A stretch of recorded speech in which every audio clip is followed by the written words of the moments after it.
on the track and his intensity off it, was one of the most loved and respected drivers in Formula One history. But few know that there was a moment when the Brazilian idol, a symbol of strength and emotional control, couldn't hold back the tears. And that moment wasn't because of a victory, a defeat, or an accident. It was because of one man, Soichiro Honda, the founder of the Honda Motor Company, a Japanese visionary who believed in Senna when few dared to do so. In this video, we will delve into the deep connection between Senna and the Japanese people that culminated in one of the most human scenes of the driver's career. If you also miss Ayrton Senna, leave a like, subscribe to the channel, and hit the bell, because today we are going to reveal a little-known story that shows the heart behind the helmet. Comment below.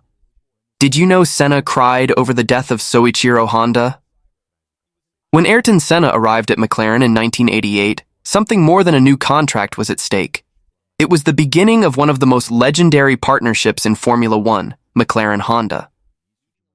On the British team's side, a competitive and daring structure. On the Japanese side, the precision and pride of a nation.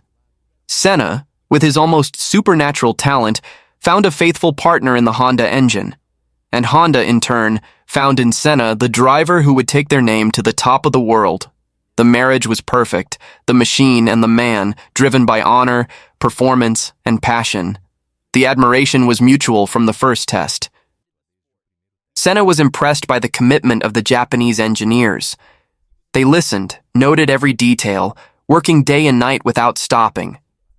Senna, obsessed with excellence, saw in this a mirror of his own soul. And Soichiro Honda, even removed from the front lines at the time, closely followed that fearless Brazilian who treated engineering as the Japanese did. Senna understood the Japanese understood Senna. More than that, he respected them. In interviews, Senna never hid his affection for Japan.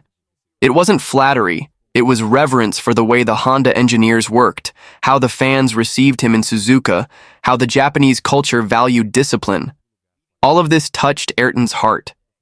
It was as if Japan understood him better than any other place outside of Brazil, and this connection would deepen over time. The year 1988 was magical. Senna was champion with the Honda engine, dominating the tracks like never before. But what few knew was that behind the scenes, he had forged strong bonds with everyone on the Japanese team. He visited the factories, ate with the engineers, and learned expressions in Japanese. For him, they weren't just colleagues, they were soul brothers. It was in this context that the figure of Soichiro Honda began to gain an even deeper meaning. Although officially retired from the presidency of Honda, Soichiro was a symbol, a founder, a patriarch, and Senna knew it. He knew how much that man represented to the Japanese people and to the history of motorsports itself. And that is why when Soichiro Honda passed away in August 1991, the whole world lost a genius. But Senna lost something more. He lost a silent master, an invisible inspiration, and his tears were not just of grief, but of gratitude. Within the McLaren Honda team, Senna was not limited to the role of a driver. He was an active part of the behind-the-scenes fine-tuning of technical communication. But what was most surprising was his relationship with the Japanese engineers. Instead of treating them as superiors or subordinates, Senna treated them as equals. He sat with them, asked questions, listened patiently, and looked them in the eye. The Japanese, known for their discipline and hierarchy, were deeply touched by this humility. In particular, Senna formed strong ties with names like Osamu Goto and Takayuki Yoshinari, chief engineers of Honda F1. They reported that Senna wouldn't sleep if he knew a technical detail was pending. He would stay up late in the garage, covered in grease, questioning every part of the car. For the Japanese, this was more than dedication. It was devotion. And this devotion elevated the pride of Honda, who saw the spirit of Soichiro reborn in Senna. Senna learned words in Japanese to thank and motivate his colleagues. Ganbarimasu, which means "I will do my best," was one of the expressions he used most. Small gestures that generated big emotions. Many engineers cried in silence after a victory when they saw Senna raise the Japanese flag alongside the Brazilian one. They felt represented, they were part of the victory, and Senna made sure that was clear. During the Suzuka Grand Prix, the affection was almost mystical. Senna was revered as a modern deity. He received hundreds of origami, handwritten letters, good luck charms, and banners with his name. He, who was discreet, kept some of these gifts in his own helmet. The energy that came from the Japanese people nourished his soul. Senna said there was something special about racing in Japan, as if he were being guided by invisible forces. The 1988 Suzuka GP is a symbol of this connection. Senna had a bad start, dropping to 14th, but drove an epic race, overtaking everyone until he won. After the race, he knelt in the cockpit and cried, not just for the victory, but for what it symbolized, the communion between man, machine, and soul. It was the peak of the partnership with Honda, and also the moment when the Japanese people adopted him as a son. This bond was not fleeting. When the Western world treated Senna with skepticism, calling him too intense or arrogant, the Japanese saw beyond. They saw his heart, his ethics, his dedication. Therefore, when Soichiro Honda passed away, the feeling of grief was shared between two nations. But in Senna, the pain was deeper. It was like losing the link that connected everything. The company, the engineers, the victories, and even his faith in the future. And even after that silent mourning, Senna did not stop. He continued driving with the same passion, but now with a new purpose. In every acceleration, there was a tribute. In every corner, a prayer. And in the pits, the Honda engineers knew. That man was no longer just racing for titles. He was racing for Soichiro, for an ideal, for something greater than Formula One. In the West, Senna's image often fluctuated between hero and controversial. His disputes with Alain Prost, his sharp interviews, his exposed religiosity, all of this caused diverse reactions. But in Japan, it was different. The Japanese saw Ayrton Senna as a modern samurai, someone who lived with honor, fought with courage, and accepted pain as part of the path.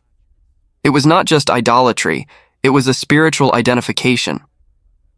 When Soichiro Honda died, the Japanese media used words rarely applied to foreigners. They called Senna the heir to the soul of Honda-san.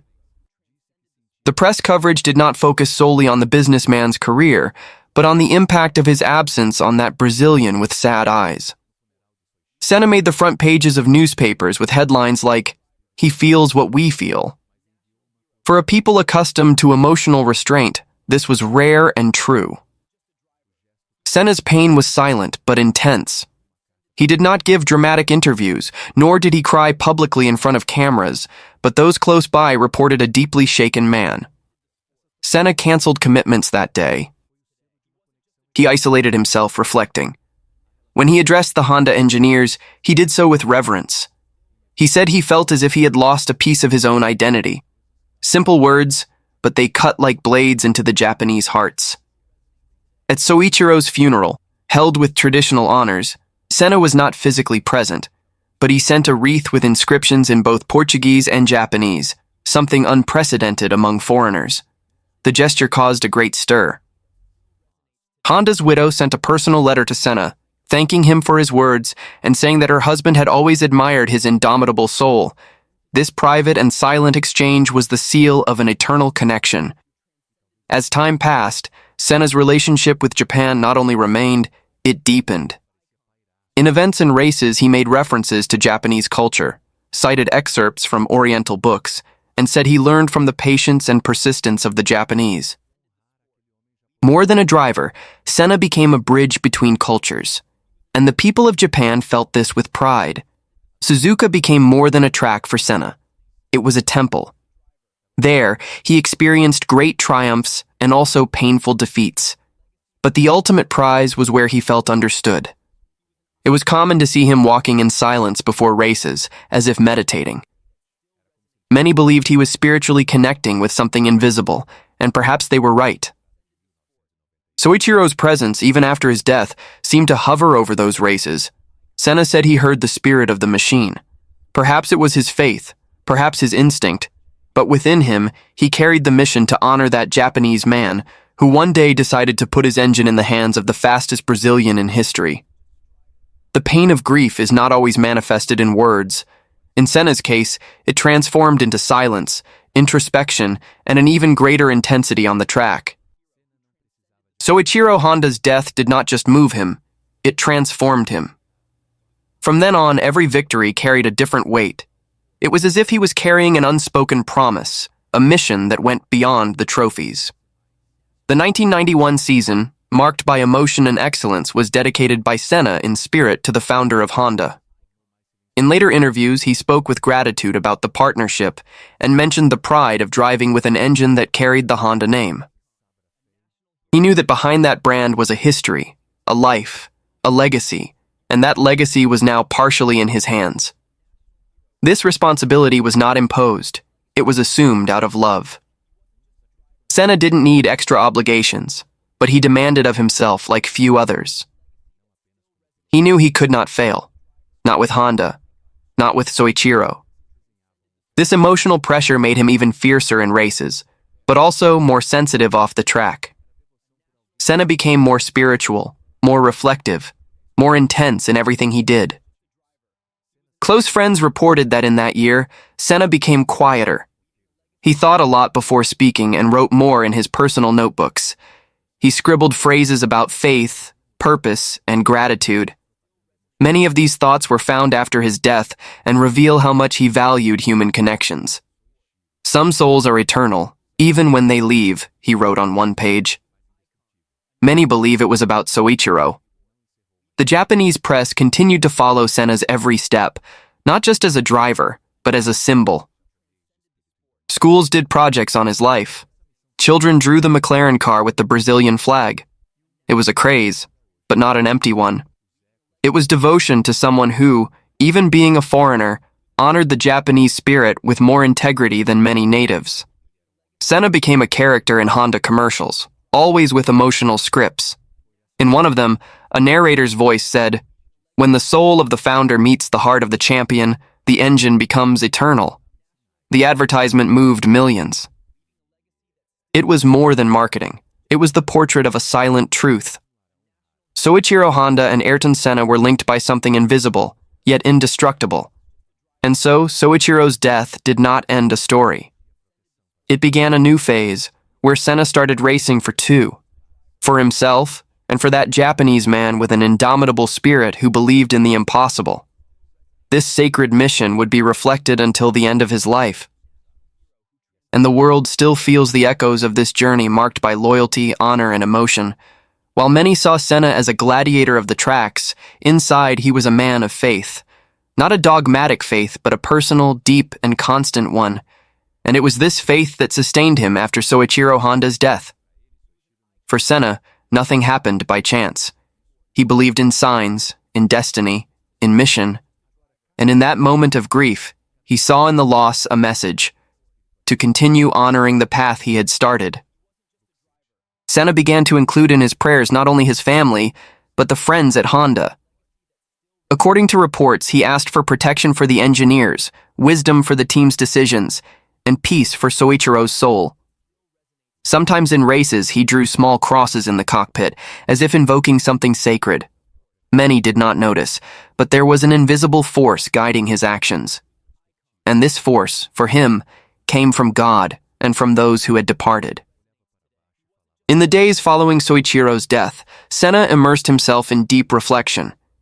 He read texts on Oriental spirituality, listened to traditional Japanese music, and wrote words like honor, sacrifice, and life beyond life in his diary. For him, Soichiro had not died. He had merely changed planes. And this comforted him, but also made him responsible. Now every victory was a tribute, every failure, a burden. This spirituality connected with the Japanese philosophy of Bushido, the way of the warrior. Senna, even if unconsciously, lived by this code: discipline, courage, compassion, and honor. It was as if he had been born in Brazil, but his soul had roots in Kyoto. And the Japanese recognized this. They felt in Senna's every gesture an echo of their own culture. In interviews from that era, it is possible to notice a more introspective tone in his words. When asked about Soichiro's death, Senna paused, looked down, and spoke slowly. "Some people leave and give us more than memories. They leave us a mission." It was a simple phrase, but loaded with meaning.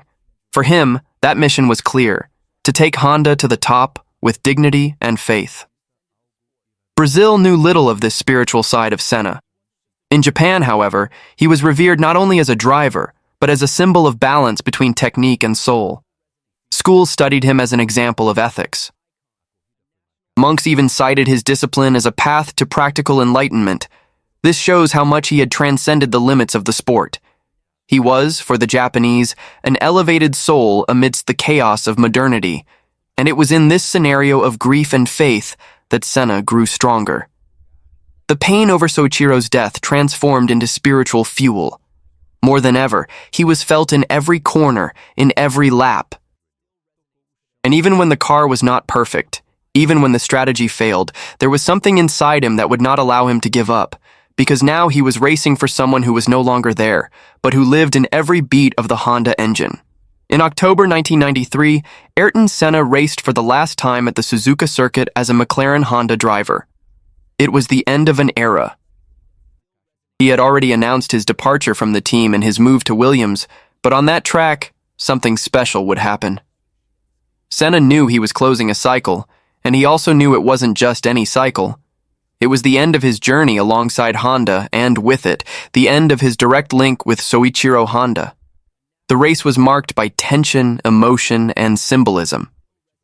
Even with an inferior car to the Williams, Senna showed an impeccable technical performance. He seemed guided by something greater. Every overtake was precise, every lap faster than the previous one. And when he crossed the finish line in first place, he raised his arms powerfully but did not shout. He just closed his eyes. Tears streamed down in silence. Behind the scenes, Senna knelt, touched the garage floor, and murmured words in Portuguese and Japanese. Some mechanics cried, others just watched, speechless. It was a farewell. Not just to the Honda engine, but to the spirit that guided his trajectory during the most glorious years of his career. It was the end of the most spiritual chapter of his professional life. After the race, Senna received a small wooden box from the Japanese engineers. Inside was a medallion engraved with the Honda symbol and a phrase from Soichiro written in kanji. "Courage is in the heart of one who defies limits." Senna held the gift with both hands, bowed, and could not hide his emotion. He kept the medallion in his race suit. It was the last time he carried the Honda symbol on his chest. At the press conference, Senna was brief. He only said, "Thank you, Japan. Thank you, Honda. You were more than a team. You were my soul during these years." The Western press did not give it much prominence, but in Japan, these words became headlines. It was the closing of a love story, honor, and respect that transcended contracts. It was the farewell of a warrior of light to his spiritual clan. Senna left Suzuka that night in silence, but the Japanese still saw him as part of the country. There was something in his essence that would never be forgotten. For them, Senna was never just a driver. He was a link between worlds, a Brazilian who spoke with a Japanese heart. And even with the move to Williams, his soul would still be in every corner of Suzuka, where he experienced his most human moments. That day, many believed Soichiro Honda was watching from the other side of existence, perhaps smiling serenely at seeing the driver who once believed in his engines, now believing in something even greater, the eternity of a legacy. Because as long as there is someone remembering, loving, and racing, no man truly dies. After Honda's withdrawal from Formula One, the engineers who worked alongside Senna felt a deep void. Many retired, others were reassigned, but all carried a common memory: the Brazilian who treated them with honor. For them, Senna had been more than a driver.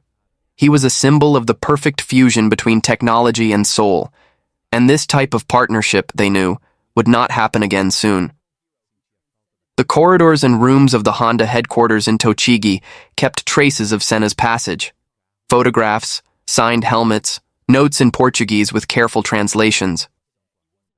Some engineers kept pieces of components used in races as relics, marked with victory dates. Others, more discreet, still kept letters and personal messages exchanged with Senna, reminders of a time when work transformed into a legacy.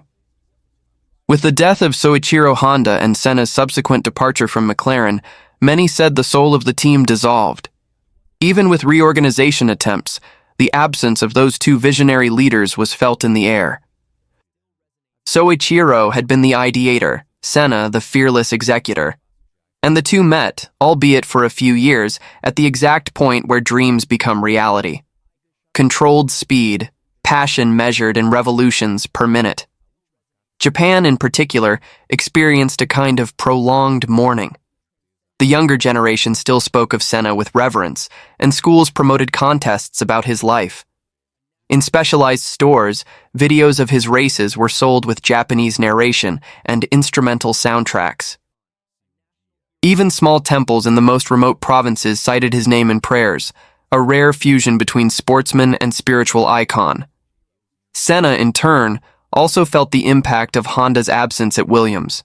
Even with a more advanced car, he missed the emotional connection he had with the Japanese. He reported in discreet interviews that the car did not listen, that there was a noise in the soul of the cockpit. This shows how his relationship with Honda was not technical, but spiritual. A link that no contract could replicate. The driver who mastered the engines was also mastered by emotion. And that is why even in the races where he did not win, Senna never stopped fighting, as if he were defending a promise. Every time he approached Suzuka, something changed in his expression. It was like a return home, to a time when the hands of an old Japanese man created the engine, and those of a young Brazilian took it to the impossible. And so, even as the days passed and the world turned, there was something that never changed. The invisible presence of Soichiro Honda in the footsteps of Ayrton Senna, a father and a son from different paths who met in the most unlikely corner of history and left marks there that neither time nor speed could erase. The last letter Senna wrote to the Honda team remains stored in the company's internal archives to this day on a simple, handwritten paper. He thanked them for everything they had done for him. He said he felt as if he had learned from each of them and that he would never forget what they built together. It ended with the phrase, "If one day I am no longer here, know that a part of me stayed in Japan." This letter, although never officially disclosed, was read among the engineers in a private meeting years after Senna's death. Many cried. It was as if the Brazilian knew that his passage through this world would be brief and had left his testament of gratitude there. A simple gesture, but one that revealed how much his connection with Honda went beyond the steering wheel, the tires, the roar of the engines. Senna understood the importance of symbols, which is why he never underestimated small gestures. A direct look, a firm handshake, a thank you said in the other's language. These actions were fundamental for the Japanese to welcome him as part of their culture. The letter was the pinnacle of this, the final signature of a story written with sweat, speed, and faith. After his death in 1994, Honda created a special room in its headquarters to honor him. It was not just any memorial, it was a space for contemplation, with silence, soft light, and images that captured Senna behind the scenes, laughing with the engineers, sweating in technical meetings, pointing passionately at graphs. It was a reminder that behind the legend was a man who truly cared. The whole of Japan paid tribute. Flowers were left in front of Honda dealerships. Children wore t-shirts with Senna's face. Buddhist monks offered prayers. Never before had a foreigner received so much spiritual reverence in the country. Not even artists or politicians had touched the heart of Japan as deeply as that driver with intense eyes. Ayrton Senna became eternal in the Japanese memory because he did not ask for respect, he earned it with humility. And when he chose to cry over Soichiro Honda's death, he revealed that even the strongest carry tenderness, that courage is also shown in weeping, and that true giants are not afraid to show how much someone meant to their history. This is the testament of the partnership between Senna and Honda. It was not just victories and titles, it was a fusion of soul, purpose, and vision. And that is why, even as time passes, every time a young Japanese person hears the sound of an engine, they can feel an ancestral whisper, the voice of Soichiro, the spirit of Senna, the eternity of two men who dared to dream. Decades after the deaths of Senna and Soichiro, the new generation of engineers and drivers is still trained based on the values they both left behind. In Honda's internal courses, instructors tell stories of how Senna participated in every decision, how he valued every team member, from the most experienced mechanic to the newest technician. It was a living lesson in humanized leadership. The figure of Soichiro Honda, in turn, is portrayed not only as a founder, but as a philosopher of engineering. His texts and thoughts are still cited in strategic meetings. And the fact that Senna revered him with such sincerity further amplified the weight of his words. The mutual admiration became a bridge that continues to shape corporate culture to this day. In 2019, on the 25th anniversary of Senna's death, Honda released a video tribute that went viral in Japan. The sound of Senna's car engine was recreated by artificial intelligence, running alone through Suzuka. There was no driver, just the sound, the corners, and images of Senna with his eyes closed. Many cried. It was as if he were there, completing one more lap for the old friend. In Japanese technical schools, it is common to see young people with posters of Senna next to portraits of Soichiro. It is a powerful symbolic image. The driver and the engineer, the warrior and the visionary. They did not just win races, they created an ideal. And that ideal quietly remains alive in workshops, garages, and classrooms throughout the Japanese archipelago. Ayrton Senna became an archetype in Japan, the example that it is possible to unite heart and technique, emotion and reason. Soichiro Honda was the base, the ancestral wisdom. Senna was the execution, the courageous one. And together, they created a narrative that transcends logic and enters the realm of the sacred. The world has changed, races have evolved, technologies have transformed, but the eyes of those who see Senna for the first time still shine in the same way. And the ears that listen to the roar of the Honda engine feel something that cannot be explained, only felt. And this invisible inheritance is the legacy that pulses beyond the numbers. And so, future generations continue to receive, unknowingly, the gift left by two giants, one born in Brazil, the other in Japan, but both connected by a thread that even death could not cut. Senna used to say that certain engines had a voice, and for him, the Honda engine was more than a set of parts. It was an extension of his body, almost a living creature, sensitive to his breathing, to his emotion. They said Senna was capable of feeling a minimal difference in power just by listening to the sound of the engine at different rotations.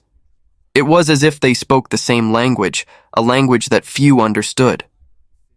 During the McLaren-Honda years, this synergy was tested in extreme conditions, races in heavy rain, suffocating heat, impossible corners. And even when the car failed, Senna never directly blamed Honda. He knew there was an almost sacred, almost religious effort there to offer the best. He said that the Japanese were the only ones who treated the car as an entity with a soul, and this connected him with them deeply. This invisible communication between Senna and the machine was the result of mutual trust. He trusted the Honda engineers, and they trusted his sensitivity. If Senna said the car felt strange, they believed him even before looking at the data. This relationship went beyond science. It was almost mystical, like two monks who recognize each other in silence, working toward the same ideal of perfection. Many drivers drove cars with Honda engines, but none had the same connection. What Senna brought was something that came from within, from a truth that cannot be taught. He respected engineering, but not as cold numbers. He treated it as art. And when he drove, every corner was a brushstroke, every overtake a musical note. And the Honda engine was his brush, his instrument, his voice. This sensitivity also made him more vulnerable. When the car did not respond as before, Senna was disheartened. It was as if a friend had fallen silent. That is why the team change in 1994 was so difficult. He tried to adapt to the new car, but something was missing. He himself even said he felt loneliness inside the car. It was the silence of absence, the lack of the voice of the old engine that once spoke to him. This man-machine relationship, so deep and rare, was possible because there was a human foundation behind it. Soichiro Honda's philosophy allowed it. His legacy taught that the engine is not just a machine, it is a means of expressing the soul of the one who created it and the one who drives it. And Senna was the perfect interpreter of that language. That is why when we speak of Ayrton Senna and Honda, we are not just speaking of titles. We speak of communion, synchronicity, of a song played by two different worlds, but with the same rhythm. A man, an engine, and an eternal silence that still echoes today for those who know how to listen. May 1st, 1994. The whole world stopped. Brazil cried. Japan fell silent. Ayrton Senna, the greatest driver of his generation, passed away in a tragic accident during the San Marino Grand Prix. And in that moment, it was not just one country that suffered. It was many. But perhaps nowhere else was the grief as silent and solemn as in Japan. It was as if the spiritual son of Soichiro Honda had been called to rejoin his master. At Honda headquarters, candles were lit, flags were lowered, and silent prayers were offered. There was no euphoria nor despair, just reverence. It was as if they somehow already knew that this meeting between two giants would not be complete in this life alone, that Senna had fulfilled his mission, and that now, finally, he and Soichiro could reunite. A veteran engineer, in tears, told the Japanese press, "The engine that Senna heard in his heart is now silent, but perhaps in heaven, Soichiro is listening again." It was a poetic way of saying that certain connections transcend logic, matter, and death. And this phrase was reproduced in newspapers, schools, and religious ceremonies. Japan dressed in mourning as one who loses a relative. Children left flowers with Senna's name at train stations. Executives in black ties interrupted meetings for a moment of silence. On the streets in front of Honda dealerships, people put up signs with messages like, "Senna, thank you for racing with your heart." It was a collective pain, but also an eternal gratitude. And while Brazil held public tributes, Japan created silent altars in humble homes, not for spectacle, but for honor, because Senna had become part of the national memory. A Brazilian who loved life with the intensity of a Japanese warrior, a man who cried over Soichiro Honda's death, and who was now mourned by an entire people. In the firmament of Formula One, two stars shone brighter. That of Soichiro, the visionary who dared to dream of cars flying across the track. And that of Senna, the interpreter who brought those dreams to life with his hands, his soul, and his courage. And as time passes, races change, and heroes come and go. Those two stars remain there, side by side, silent, eternal, because there are stories that do not need an end, only silence and gratitude. And this is one of them, the story of a man who believed in engines, and another who believed they had a soul. Ayrton Senna and Soichiro Honda were more than a driver and a car manufacturer founder. They were two spirits who improbably met, respected each other, and elevated each other. Their trajectories teach us that true greatness lies in silent dedication, in honor in the face of pain, and in the ability to recognize the soul behind the machine. In this script, we remembered not only the victories or the numbers, but the emotion, the respect, and the love that united two worlds. Senna's tear over Honda's death was more than a gesture of mourning. It was the recognition that certain connections are not explained. They are felt. And when we feel, we know that something inside us has changed forever. Japan was never the same after Senna, and neither was Brazil. But the memories live on. In every engine roar, in every challenging corner, in every heart that, even without understanding the Japanese language, perfectly understands the meaning of honor, gratitude, and loyalty. If this story touched you in some way, leave your comment below. What part moved you the most about Senna's relationship with Soichiro Honda? Leave a like, subscribe to the channel, and share this video with anyone who also needs to know this human and spiritual side of our eternal champion. Because Ayrton Senna did not just live to win races, he lived to touch hearts. And that perhaps was his greatest legacy.